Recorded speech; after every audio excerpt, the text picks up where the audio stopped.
ubuyobe ibyo ni ubuyobe. Navuze ko ubwami bwose bw'isi bwarazwe Satani, sibyo? Ariko nanone sinshaka gusobanura ko umuntu w'Imana atabona amasezerano cyangwa se atabaye nka kuriya rero iturutse kuri Satani. Abadayimoni baba bahari kugira ngo batware amaraso y'ubugingo bwabo nyine, abatware amaraso y'uwo bateze. Uvuze ko Imana irusha amayeri Satani, amayeri atatu gusa: kwihisha muri Data, Mwana n'Umwuka Wera. Aho ngaho Satani ntahagera. Ariko ahandi hantu hose, Yesu ashimwe, ahandi hantu hose abadayimoni barahagera, abadayimoni bagera, ariko muri Data, mu Mana no mu Mwuka Wera abadayimoni ntabwo bagera. Rero ikimagurukije byo bw'amavuta, hari uburyo wabusiga, ubundi amavuta asa meza tubundi, amavuta ko atangwa n'Imana. Ubundi subwo we nta kintu wumvamo. Gatatu, hari ibindi ngo kora iki hanyuma ngo nawe Imana igukorere kino. Ni kuvuga ngo nuko ushanje. Imana iraguha, ntago mugura nshuti yanjye, kuko Imana muguze yaguhenda.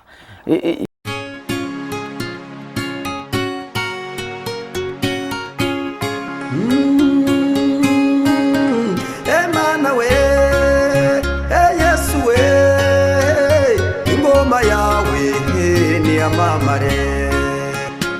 Bakunzi bacu kandi bakunze b'ijambo ry'Imana, turabaramukije mu izina rya Yesu Kristo. Amahoro y'Imana nabane namwe aho muherereye hose.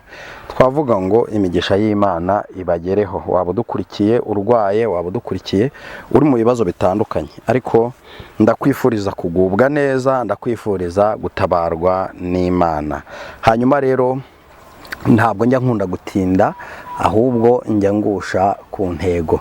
Nkuko mubibona kuri kamera zacu, twongeye kugira umutumirwa. Amaze iminsi ari ku bitangazamakuru byinshi bitandukanye bitewe n'ubuhamya. Twumvikane please, abantu bagenda bavuga ibintu bitandukanye, ndagira ngo mbabwire ko ni ubuhamya bw'uyu mugabo bwite. Nibwo rero bwatumye abantu bose bamujyaho impaka, nanjye byongera kuntera kumuhamagara.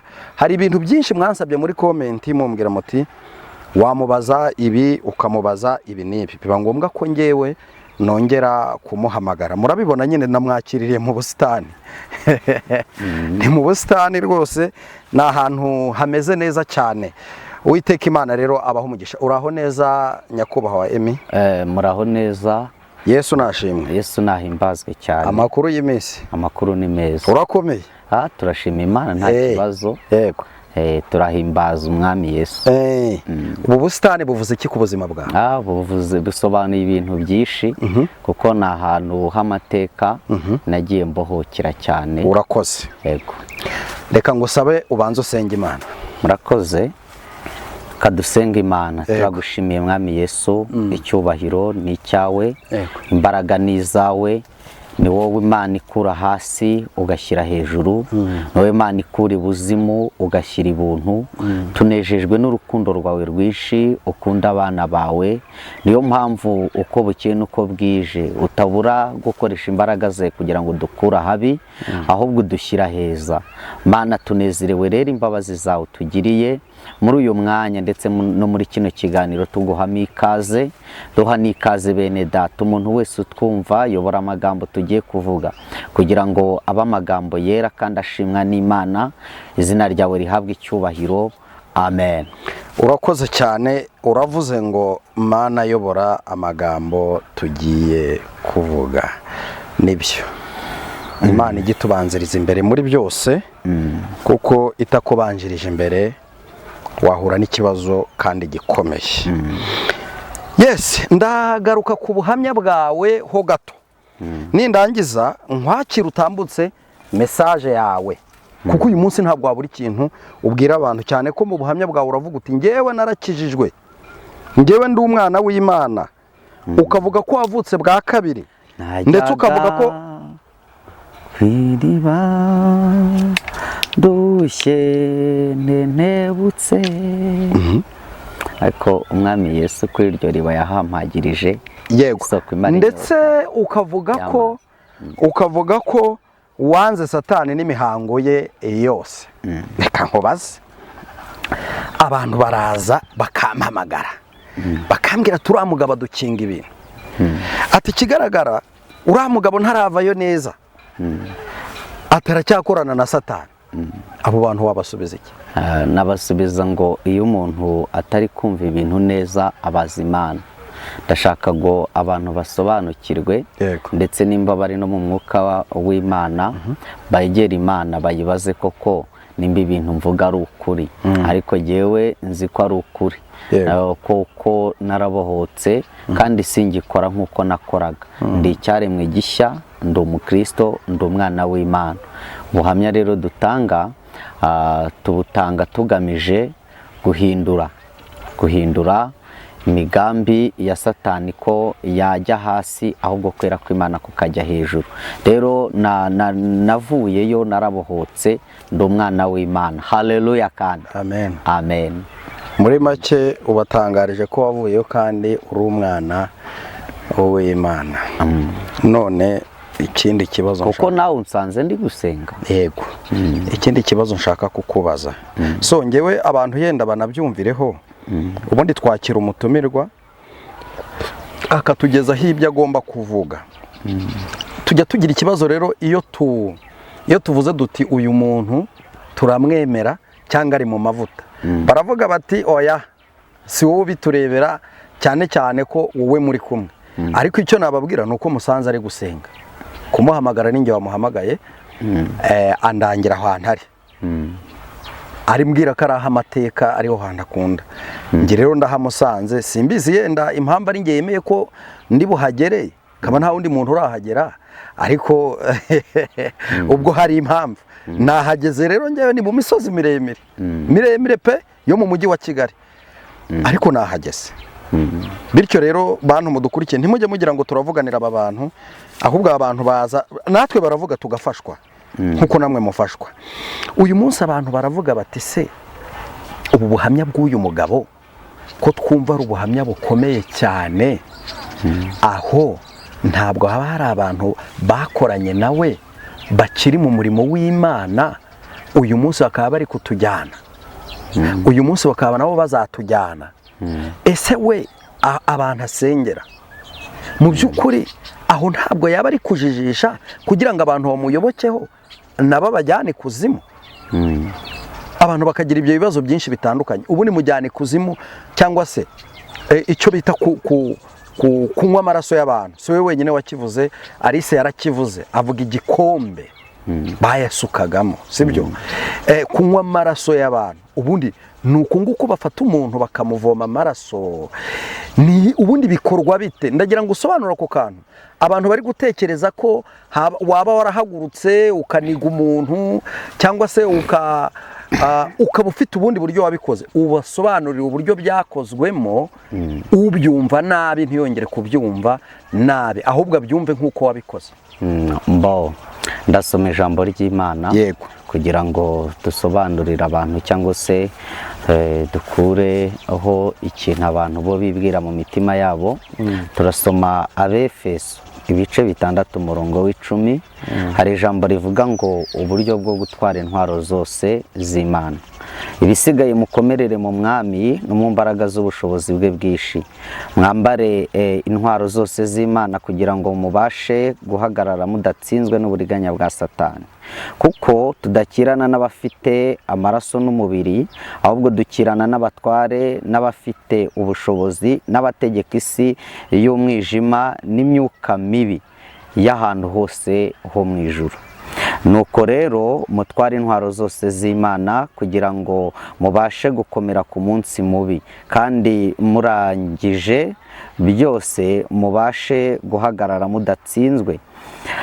muhagarare mushikamye mukenyeye ukuri mwambaye gukiranuka nk'icyuma gikingira igituza mukwesa inkweto arizo ubutumwa bwiza bw'integuza kandi ikigeretse kuri ibyo byose mutware kwizera nk'ingabo ariko muzazimisha imyambi ya wa mubi yose yaka umuriro. Imana iduhana umugisha. Iki ni icyanditswe Pawulo yandikiye Abefeso kigaragaza ku mbaraga z'imyuka mibi, ku mbaraga z'abadayimoni, ku mbaraga za Satani. Rero abibwira ko umuntu yagiye kwa Satani aca mu buryo bw'uko umubiri wawe ugenda, abo ngabo baribeshya ndetse baranishuka cyane, ahubwo dukirana n'imyuka mibi igera ahantu hose, igera mu kirere, igera ahantu hose hatandukanye muri iyi si. Kuko umuntu ubivuga gutyo akavuga ngo ese ngo uburyo banywamo amaraso, uburyo bagira gute, ashobora kuba ntabwo ubwo ngubwo yari yamenya imikorere y'umwuka, imikorere y'umwuka wera n'imikorere y'umwuka mubi. Hari umwuka mubi utuye mu isi, hari umwuka mubi uturuka kuri Satani, hari umwuka mubi uturuka ku badayimoni bose, kandi uyu mwuka agera ahantu hose. Rero kuba naravuze ari amagambo ntabwo ari igitangaza, ntabwo ari igitangaza cyabaye, kandi ntabwo ndi umuzimu, nta nubwo ndi umudayimoni, nta nubwo ndi na Satani, ahubwo ndi umwana w'Imana. Impamvu ndi guhamya ko ndi umwana w'Imana nuko jyewe nemejwe n'umutima wanjye, nkimizwa n'Imana nyuma nanjye yo gusengerwa, kuko nanjye nasengewe n'abandi. Amen. Hanyuma nanjye ndabohoka. Ntabwo ari igice cyanjye cy'umubiri wanjye, kuko yenda se hari ijambo navuzeho mvuga kuri uriya mugabo witabye Imana, ko imbaraga z'umwuka mubi arizo zamutwaye, zatwaye cyangwa se zakoresheje impanuka yakoze. Ntabwo giye Emmanuel, abantu babisobanukirwe, Emmanuel habura gato, uyu mukozi w'Imana pasiteri, ntabwo ngewe ndi umutwazi w'imodoka yatwaye ubuzima bw'uriya muvandimwe. Ntabwo nge nkorera mu gihugu cy'Ubugande kugira ngo mbe narabigizemo uruhare mu buryo bw'umubiri. Kabiri, ntabwo mu bari muri iriya modoka ntabwo nari ndimo, nta sura yanjye yagaragayemo, ahubwo navuze imyuka mibi mu buryo bwa gipagani, mu buryo bwa Satani, ko imyuka mibi ikora. Iyo impanuka ibaye nka kuriya rero iturutse kuri Satani, abadayimoni baba bahari kugira ngo batware amaraso y'ubugingo bwabo, nyine batware amaraso y'uwo bateze. Bw'ibyo habaye mu isi y'umwijima nanjye arindi, ariko maze kuba icyaremwe gishya, umwuka wera nsenze, Imana amfasha, umwuka wera amfasha kuba nanjye natambutsa ubuhamya. Rero abantu babitandukanye nuko ari jyewe nyirizina, ahubwo imyuka mibi ndasaba kugira ngo, ndasengera n'abantu, ndasaba n'abantu bose kugira ngo iyo myuka mibi ntibizabagereho mu izina rya Yesu, kubera ko ni imyuka ikomeye, ni imyuka igutwara uburyo utazi, ni imyuka igutwara mu mwuka, mu buryo bw'umwuka, ukagenda mu buryo bw'intekerezo, ubwenge bwawe bukabura. Abantu mujya mubona ukuntu abantu bagwa bakarwara ibicuri bakagwa hasi, bishatse kuvuga ngo buri uriya muntu uguye igicuri, we umwuka we aba afite ahandi hantu yagiye, aba afite ahandi hantu yagiye, ariko we umubiri we muwubona hasi cyangwa se ku isi aho ugaramye. Rero bishatse kuvuga ngo mu isi y'umwijima naho bagutwara muri buriya buryo, nubwo utakwihirika, nubwo utamera nk'uriya muntu urwaye igicuri, ariko ubwenge, ibitekerezo barabitwara, ukaba umuntu w'igishushungwa, umubiri wawe ugasigara umeze gutya. Ushobora no gutambuka gutya, cyangwa se umuntu akagusanga ahantu wicaye ariko wagiye. None se uvuze ku kintu kijyanye n'igicuri, numva nkoza ahantu, kuko abantu benshi bafite ikibazo. Ubundi igicuri hari ahantu gihurira n'imyuka mibi cyane rwose. Igicuri, kuko hari ukuntu ubona umuntu yaguye, ari guhekenya amenyo, ari guhekenya ururimi, akazana urufuzi, ariko noneho yakwikangura mbese yazanzamuka akabaduka yiruka, ubona mbese nyine atazi bimubayeho. Biba byagenze bite? nabivuze ni mu isi y'umwijima, mu isi y'umwijima. Ariko biriya bintu by'igicuri yenda si ukuntu mbyumva, birashoboka ko ari abantu nko mu muryango baba bagiye batanga ibitambo, kuko ibitambo abantu barabizi ko bibaho, barangiza wa muntu nyine bakamutwara. Uvuze ku kintu cyitwa igitambo, si ubwa mbere numvise iryo jambo rica mu matwi yanjye. Mu bantu benshi bavuga ati ibitambo byo mu miryango. Ubundi iyo batambye umuntu mu muryango bamutambira nde, babikora bite? Erega abantu baragira ngo babohoke, kuko hari abantu bari kugendana, hari abantu bari kugendana ibibazo batazi ko ari imyuka mibi, ndetse rimwe na rimwe ntibahaguruke ngo basengane imbaraga. Ariko iki ni igihe cyo kugira ngo tumenye imikorere ya Satani ku kiremwa muntu. Ubundi batamba bate? Ntabwo ibyo nabisobanuraho byinshi, kuko ntabwo ndi umupfumu, nta nubwo ndi n'umurozi, ahubwo hari uburyo ibitekerezo byanjye cyangwa se umwuka wagiye ugera muri iyo myuka y'umwijima, nkagenda mbonerayo ibintu byinshi bigiye bitandukanye. Rero uburyo mbyumva cyangwa se uburyo bigenda kuri biriya bintu by'ibitambo, ni nk'uko umuntu bashobora kuko ikuzimu bita ko bagira ibihembo bahemba abantu. Rero iyo wa muntu ashaka kujya gushaka bwa butunzi cyangwa se ibihembo, ashaka ibihembo mbese mu yandi magambo bwa butunzi, bashobora kuba bamwaka nk'umuntu, bashobora kuba bavuga ati umuntu runaka tumusarishe, tumugire debire, tumugire gute. Rimwe na rimwe hari unababona ko hari abana batandukanye bashobora kuba baba debire, ariko ntabwo ari mu buryo bw'Imana, kuko Imana iri mu muntu imukunze, iri mu muntu ifite umugambi. Rero ni imigambi y'abadayimoni, bishobora gukorwa n'abamubyaye cyangwa se bigakorwa na bene wabo bisanzwe, kubera ko twasoma yenda ijambo ry'Imana, twasoma ijambo ry'Imana, imigani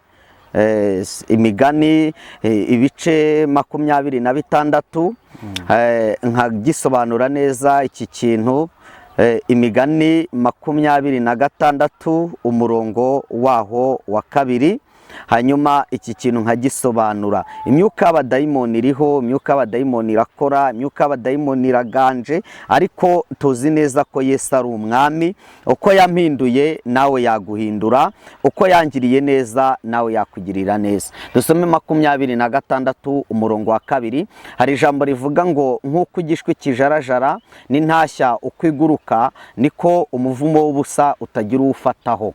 Bishatse kuvuga ngo hari umuntu wo mu muryango ushobora gukora ibyo bintu, cyangwa se abakubyaye, cyangwa se aho ukomoka, kuko imyuka yose ikomoka mu gisekuru. Kandi nsobanura kino kintu, nta myuka ishobora kugufata y'abadayimoni nka biriya byo gutamba umuntu kujya kereka mwagiranye isezerano n'abadayimoni, icyo ni kimwe, cyangwa se ukaba hari umuntu mufitanye igisanira cya hafi, aho ngaho bishobora gukunda. Ariko nta gisanira mufitanye, nta n'amasezerano nawe ubwawe wagiranye n'abadayimoni, ibyo bintu ntabwo bishobora gukunda, kuko uko intashya iguruka n'igishwi uko kijaraja, niko umuvumo w'ubusa utagira umuntu ufataho. Iri ni ijambo ry'Imana. Rero mu isi y'umwijima hakorerwamo ibintu byinshi bitandukanye, mu isi ya Satani hakorerwamo ibintu byinshi bitandukanye. Ntabwo rero kuba twaravuze gutya twavuze ko tubana n'abadayimoni, ntabwo tubana n'abadayimoni, ntabwo mbana na Satani, ntabwo nkorana na Satani. Sindi umupfumu, sintanga imiti, ntabwo ndi umuvuzi, ndi umukozi w'Imana isumba byose. Ariko buriya ivugabutumwa nyaryo, Pascal, ivugabutumwa nyaryo ni ivugabutumwa rishingiye ku kuri. Abantu benshi baraza bakavuga ubutumwa, ejo tukabona umuntu yavutse, ejo tukabona umuntu yamamaye, ejo tukabona byagenze gutya, ariko mbese ubwo butumwa buri guturuka hehe? buri guturuka he? Nta buhamya. Ubutumwa nyabwo bugendana n'ubuhamya. Rero kuba naratambukije ari amagambo, nashakaga kuvuga ubuhamya bw'ibyabaye mu isi y'umwijima, ariko nkanjye nta kintu mpfa n'umuntu, nta n'icyo mpfa n'umuryango uwo ari we wose, nta n'icyo mpfa n'umuntu runaka, ahubwo ndi icyaremwe gishya, ndi umwana w'Imana. Dukirana n'imyuka y'umwijima igera ahantu hose ho mu ijuru, itambaye inyama n'amaraso. Umuntu uri mu mwuka akamenya uko umwuka w'Imana ukora, amen, yabasha gusobanukirwa nuko n'umwuka w'Imana ukora. Abantu rero bave mu matiku, bave mu bintu byinshi bitandukanye byo kwibaza ngo ibiki, ngo uriya ngo ni shitani, arabona abonye basohoye ibiganiro ngo ntidushaka kumubona, ngo tumubonye ngo twamukubita, ibintu byinshi nk'ibyo ngibyo. Ibyo ngibyo ni ukwibeye. Umuntu iyo yamaze kugwa ntamenya ko imyuka ya Satani ibaho, kuko nawe iba yamurangije. Kuko iba yamurangije, kandi Satani ntashobora kuguhiga adafite icyo ari kuguhigira. Ubundi se usanzwe uri uwiwe, n'ubundi ukora ibyaha, usanzwe uri uwiwe, ubundi yakurwanya agushakaho iki? Abantu rero batabyemera ngo bumve ko ari mu isi y'umwijima, mu buryo bwa Satani, mu buryo bw'imbaraga za Eliminata.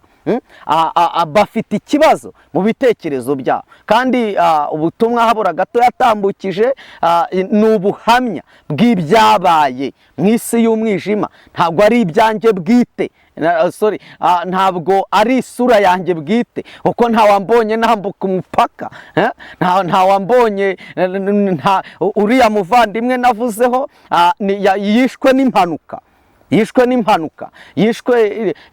impanuka yamwishe. Abantu bose barayizi ko ari impanuka. Rero mu buryo bwa Satani nashatse gusobanura yuko abadayimoni bari bahari. Rero ntabwo ari jye, nta n'isano mfitanye n'ibyabaye ndasa abantu batekereza mu mitwe yabo, ahubwo ndi umwana w'Imana. Nibashaka gusobanukirwa ibintu byinshi, binjire mu mwuka w'Imana. Hahirwa umuntu wizera Uwiteka, Yeremiya 17:7. Hahirwa umuntu wizera Uwiteka, Uwiteka akamubera ibyiringiro, kuko niwe ubasha gutura hafi y'umugezi hateye igiti cyera amashami, gifite imbuto zera igihe cyacyo. Rero abantu basobanukirwe neza, binjire mu isi y'umwuka, binjire mu isi y'Imana, binjire mu isi y'umwuka wera. Impamvu abantu benshi batarimo kubisobanukirwa nuko Satani n'imbaraga ze naho bamaze kujya, bamaze kwangiza umwimerere w'ubugingo muri bo. Ariko abana b'Imana nyakuri baranyumva ibintu mvuga. Ndetse abanyamasengesho batandukanye barampamagara bambwira ati mukozi w'Imana, komerezaho ukorera Imana, komerezaho turagusengera, komereza. Ibi bintu twari twarabyeretswe, ibi bintu twari twarabyeretswe, gusa nuko tutari dufite ibihamya nyakuri. Njyewe rero naje ndimo ntanga ibihamya nyakuri by'uko Satani akora n'abadayimoni uko bakora. Abantu rero bari mu mwuka baranyumva cyane, abatanyumva ni abantu nyine bafite igisata cyabo barimo. Kandi habura gato nk'umukozi w'Imana ntabwo mfite umwanya wo guhangana n'abahangana na Satani. Bo nibagende bahangane na Satani, Satani uteza imyuka mibi, ariko nta n'umuntu navugaho, nta n'amasegonda 5 nabona yo kuvuga ku muntu ngo yavuze ibi. Iyo umuntu arwana n'imyuka y'abadayimoni, dayimoni nawe arahaguruka. Ariko ndi icyaremwe gishya, ndi umwana w'Imana, ndatura Yesu nk'umwami n'umukiza mu bugingo bwanjye.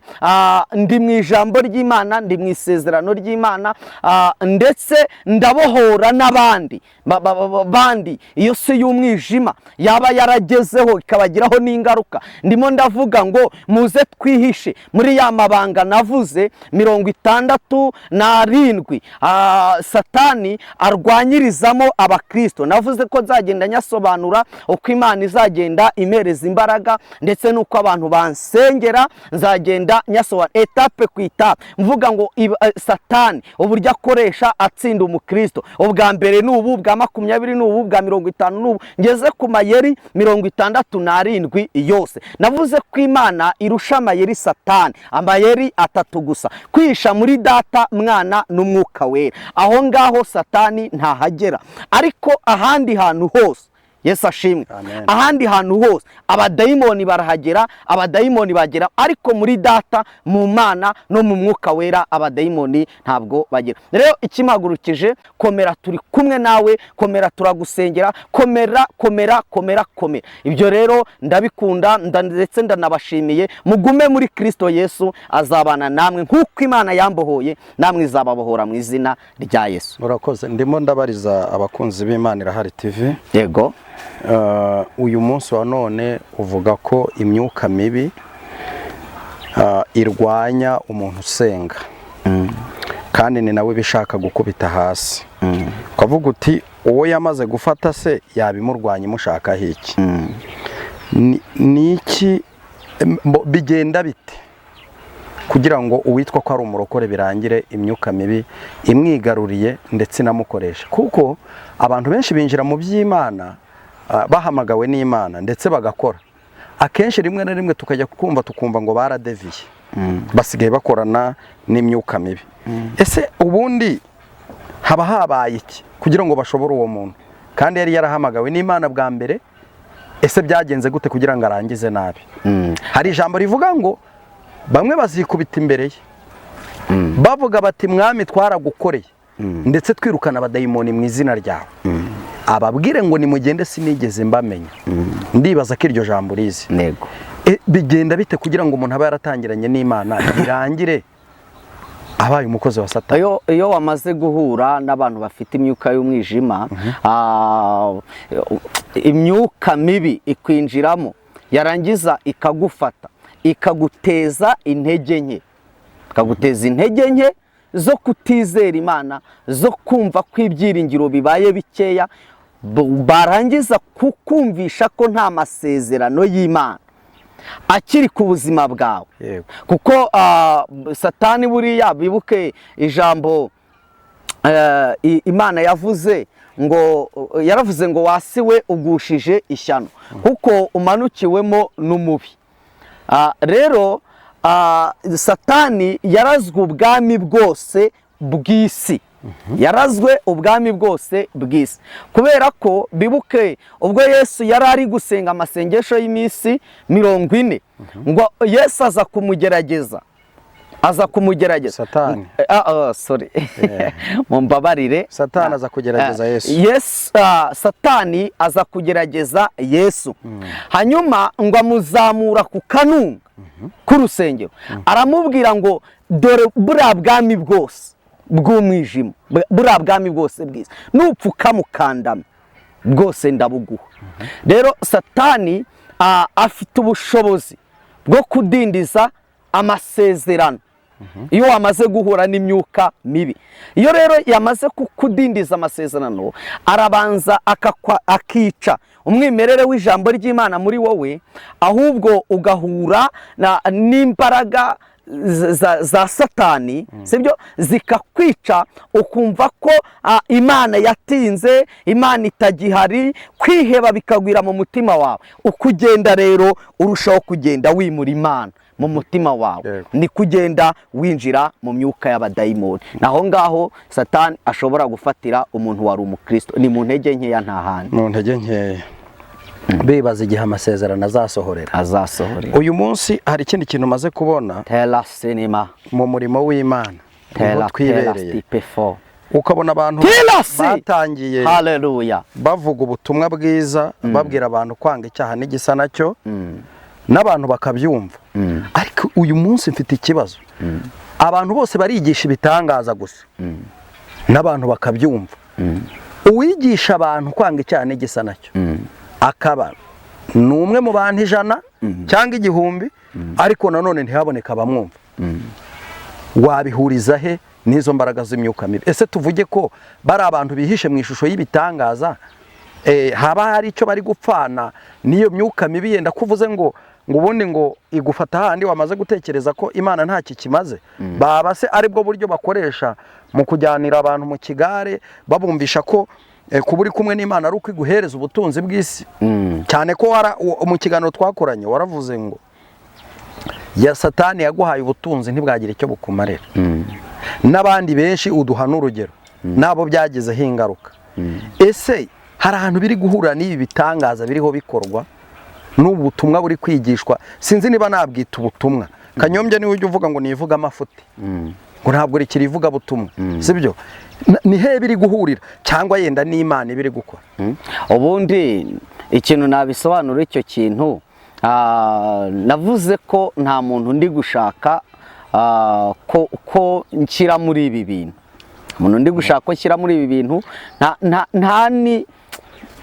nta niki ukiri naho. Reka tumenyeshe n'abantu ko ubu ni ubuhamya bwawe personnel, si ubwo wigishwa n'umuntu, si ubwo wagiriyemo inama n'umuntu, ni ubuhamya bwawe uri gutanga. Ni ibyakubayeho ariko bikubaho mu isi y'umwijima, kuko ntabwo ari mu isi y'umubiri. Bisobanuye ngo yena nkunganiye n'uwo muvukana ntiyapfa kumenya ibyakubayeho. Ibi ngibi umuryango wanjye nta ruhare ubifitemo, sibyo? Ibi ngibi inshuti zanjye nta ruhare zibifitemo, ni ibyambayeho bwanjye bwite. Kandi kugira ngo mpfe, njyewe mpfiriye mu cyaha, mpfiriye mu cyaha ubugingo bwanjye bukarimbuka. Imana yanshoboje kuzamuka mu mbaraga z'Imana, ngahinduka nkaba mushya. Namara kuba mushya, Uwiteka ubugingo bwanjye, amen, ubugingo bwanjye bukajya ku Mana Data. Rero mu by'ukuri nta muntu n'umwe shaka kwikoma muri ubu buhamya. Icyakora hari ibimenyetso insengero zikoresha, hari ibimenyetso abadayimoni bakoresha, hari ibimenyetso ahantu hose abadayimoni bakorera. Nibyo nzagenda ntambutsa kubw'impamvu z'umutekano wanjye. Mbonero no kubwira namwe banyamakuru, mwiza mumbaza ngo tubwire ngo bavuge ngo gira gute. Ibyo ngibyo ni ibitekerezo byanyu. Nanjye ntabwo abantu bakurikira iki itangazamakuru barabizi. Ntabwo ndi kumena amabanga ya Satani. Icyo turi kuvuga ni isi y'umwuka wera n'isi y'umwijima. Ntabwo turi kuvuga umuntu, cyane ko nta wajyayo mu buryo bw'umubiri. Tubona n'abantu bavuga ngo bagiye mu ijuru, ntawe ndabona wavuze ngo nagiyeyo n'umubiri ngo ndayije ndagaruka. Oya, ntabwo ndamubona. Bose Imana irabatembereza. Muri makeya rero nagira ngo ngewe unyibwirire nk'umuntu wabibayemo kera utakibirimo. Uyu munsi uri mu nzira nziza yo gukorera Imana, ufite n'umurimo uhagarariye. Ariko ndibaza ngo ibi bintu, erega nge mbyibazaho n'abakunzi bacu bakambaza, barambwiye ngo nzakubaze, hari ahantu bundi bihuriye n'iyo mikorere ya Satani nkawe nk'umuntu wayibayemo, iri vugabutumwa ry'iki gihe? Kuko iyo urebye ubona ko mu by'ukuri abantu benshi bari kwigisha ibitangaza. Wivuga byishirika ngo usubize. No kugira ngo umuntu yemere ko asenga, nuko abona inzu, nuko abona imodoka, nuko ese ibyo shanu ubuyobe. Ibyo ni ubuyobe. Navuze ko ubwami bwose bw'isi bwarazwe Satani, sibyo? Ariko nanone sinshaka gusobanura ko umuntu w'Imana atabona amasezerano, cyangwa se atatunga ayo mazu, cyangwa atatunga ayo mamodoka, cyangwa atagenda mu ndege n'ahantu henshi hatandukanye. Ahubwo Imana irasoza igasoza n'amasezerano. Ahubwo ikintu Satani adutsindisha ni ukutwumvisha yuko amasezerano y'Imana tukabona atinze, kwizera Imana bikatunanira. Ariko Imana itanga amasezerano. Rero mu by'ukuri iyi myigishirize igaragara mu nsengero, imyigishirize igaragara ahantu henshi hatandukanye, ntavuze urusengero urwarirwo, imyinshi ifite aho ihuriye n'imigambi y'abadayimoni. Ifite aho ihuriye n'imigambi y'abadayimoni. Reka mvuge ibintu bitatu uyu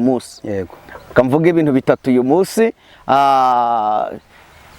Tuzavuga n'ibindi uko umwuka azagenda dushoboza, kuko nawe urabibona ko ndi gusenga, ndi kwegerana n'Imana. Reka mvuge ibintu bitatu uyu munsi.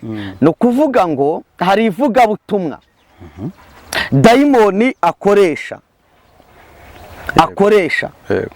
rikaba ivugabutumwa riranga ko iyo myuka mibi iri gukorera aho hantu.